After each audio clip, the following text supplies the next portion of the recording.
கம்யோதாஸ் kitchen சொந்தங்களுக்கு வணக்கம். இன்றைக்கி நம்ம பார்க்க போகிற ரெசிபி தேங்காய் பால் முறுக்கு. நான் ரேஷன் பச்சரிசி தான் எடுத்திருக்கேன். ரேஷன் அரிசியில் இப்போலாம் செறிவூட்டப்பட்ட அரிசின்னு சொல்லிட்டு வெள்ளை வெள்ளையாக கொஞ்சம் அரிசி இருக்கும். அந்த அரிசியெல்லாம் நான் எதுவுமே நீக்கலை. அதையும் சேர்த்து தான் நல்லா வாஷ் பண்ணிவிட்டு 5-6 முறை தண்ணி போட்டு நல்லா வாஷ் பண்ணிவிட்டு ஒரு நாள் ஃபுல்லாக வெயிலில் காய வச்சு எடுத்துக்கிட்டேன். இந்த அரிசியை நான் ஊற வைக்கலாம் இல்லை, அப்படியே டைரெக்டாக எடுத்து வாஷ் பண்ணி காய வச்சு எடுத்திருக்கேன். இந்த 3 கிலோ பச்சரிசிக்கு 800 கிராம் அளவு உளுந்து கரெக்டாக இருக்கும். முழு உளுந்து தோல் நீக்கினது எடுத்துக்கலாம். இந்த உளுந்து பார்த்திங்கன்னா எல்லா மளிகை கடைகளையுமே நமக்கு கிடைக்கும். சாதாரண உளுந்து சேர்த்தா கூட போதுமானது தான். இந்த உளுந்தெல்லாம் நான் வாஷ் பண்ணலை, அப்படியே எடுத்திருக்கேன்.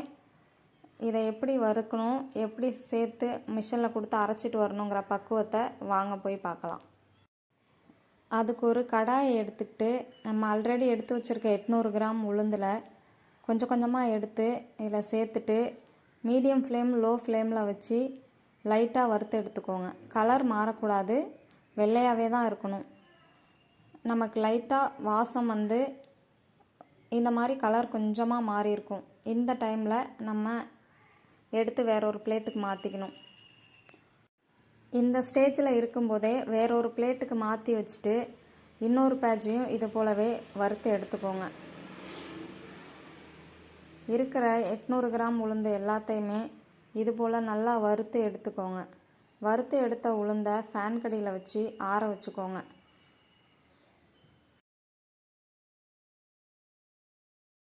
உளுந்து நல்லா ஆறுனதுக்கப்புறமா நம்ம ஆல்ரெடி கழுவி வச்சுருக்கோம்ல 3 கிலோ ரேஷன் பச்சரிசி, அதோட இந்த உளுந்தையும் சேர்த்து நல்லா கலந்துக்கலாம்.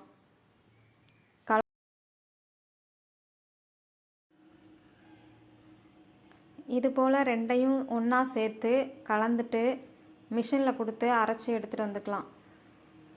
உங்களுக்கு இது அதிகமான குவான்டிட்டின்னு தெரிஞ்சால் 1.5 கிலோ அளவு கூட நீங்கள் செய்யலாம். 1.5 கிலோ ரேஷன் பச்சரிசிக்கு 400 கிராம் உளுந்து கரெக்டாக இருக்கும். ரெண்டையும் சேர்த்து அரைச்சி எடுத்துகிட்டு வந்துக்கலாம்.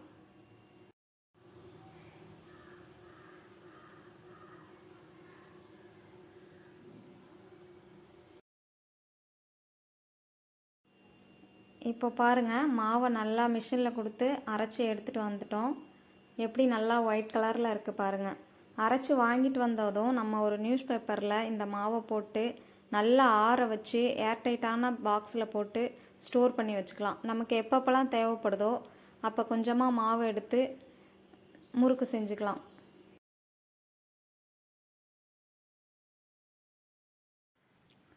அரைச்சிக்கிட்டு வந்த மாவுலேருந்து ஒரு உலக்கு மாவு எடுத்துக்கிட்டேன். இதில் நம்ம இப்போ முறுக்கு செய்ய போகிறோம். அதுக்கு லைட்டாக இது போல் நடுவில் பள்ளம் பண்ணிவிட்டு 1 டீஸ்பூன் அளவு தூள் உப்பு சேர்த்துக்கோங்க.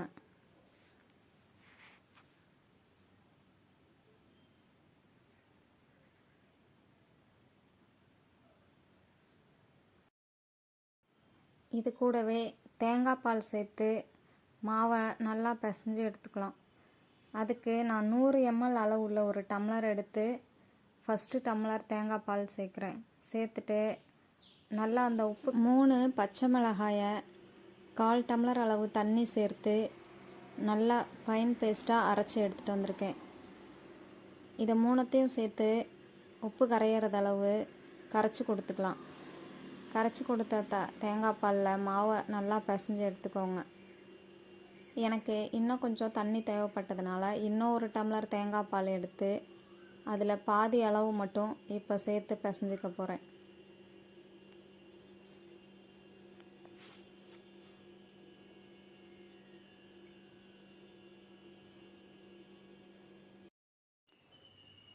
இப்போது மீதம் இருக்க 1/2 டம்ளர் தேங்காய் பாலையும் இதோடு சேர்த்து நல்லா பிசைஞ்சு எடுத்துக்கலாம்.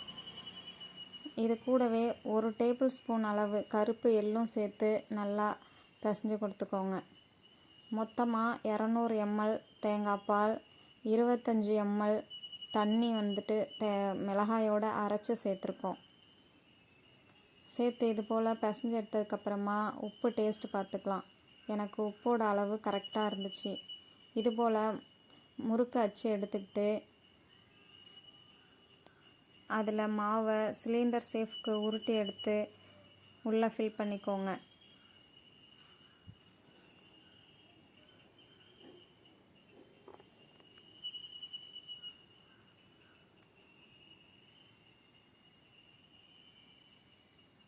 பாருங்கள், இது போல் ஃபில் பண்ணிக்கோங்க.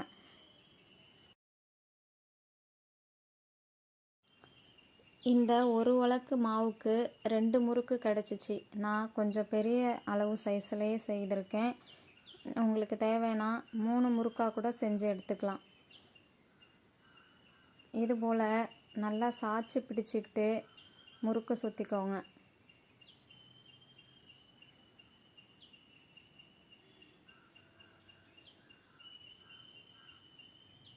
எனக்கு ஃபஸ்ட்டு முறுக்கு நல்லா சுற்றுறதுக்கு வந்துருச்சு. 2வது முறுக்கு வந்துட்டு கையில் ஆவி பட்டதுனால சரியாக சுற்றுறதுக்கு வரல. நீங்கள் பிகினர்ஸாக இருந்தீங்கன்னா ஒரு கரண்டிலேயோ அல்லது ஒரு சின்ன பிளேட்லேயோ முறுக்கை சுற்றிக்கிட்டு எண்ணெயில் போட்டு இது போல் பொரித்து எடுத்துக்கோங்க. நல்லா திருப்பி திருப்பி விட்டு பொரித்து எடுத்துக்கலாம்.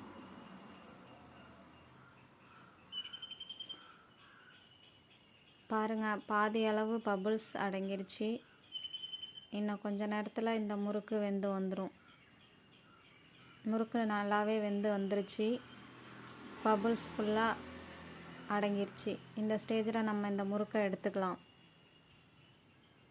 எனக்கு ஒரு உலக்கு மாவுக்கு அது கிட்டத்தட்ட 300 கிராம் அளவு இருந்தது. அந்த ஒரு உலக்கு மாவுக்கு 8 முறுக்கு வந்துச்சு. 4 உலக்கு முறுக்கு உலக்கில் 4 உலக்கு மாவு வந்தது. ஒரு உலக்குக்கு 2 முறுக்குங்கிற விதத்தில் 4 உலக்குக்கு 8 முறுக்கு வந்துச்சு. கையை நல்லா தண்ணியில் நனைச்சிட்டு அதுக்கப்புறமா மாவை எடுத்து உருட்டினோன்னா கையில் மாவு ஒட்டாமல் வரும்.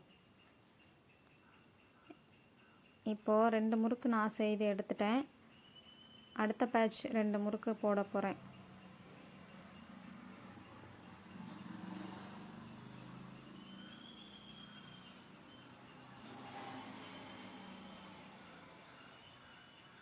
நம்ம எப்போதுமே டைரெக்டாக எண்ணெயில் முறுக்கு புளியும் போது ஸ்டவ்வை வந்து லோ ஃப்ளேமில் வச்சுக்கோங்க. முறுக்கு புளிஞ்சதுக்கப்புறமா மீடியம் ஃப்ளேமுக்கு மாற்றிக்கோங்க. ஏன்னா நம்ம கையில் அனல் அடிக்க வாய்ப்பு இருக்குது.